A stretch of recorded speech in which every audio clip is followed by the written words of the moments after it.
নমস্কার, আমি তুষার। আবারও কলকাতা ম্যাচ, সেকেন্ড ম্যাচটা হারলো। যে ম্যাচটা প্রথম ম্যাচে যে ভুলগুলো কলকাতা করেছিল, ঠিক সেম ভুল কলকাতা কিন্তু সেকেন্ড ম্যাচেই করলো, যার ফলস্বরূপ কলকাতা আবার দ্বিতীয় ম্যাচটা হারল।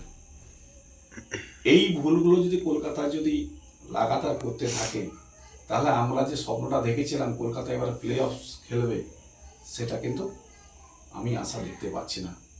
তার কারণ কলকাতার যে টিম কম্বিনেশান, যে কম্বিনেশানটা কিন্তু এখনও কিন্তু সেটা করতে পারছে না।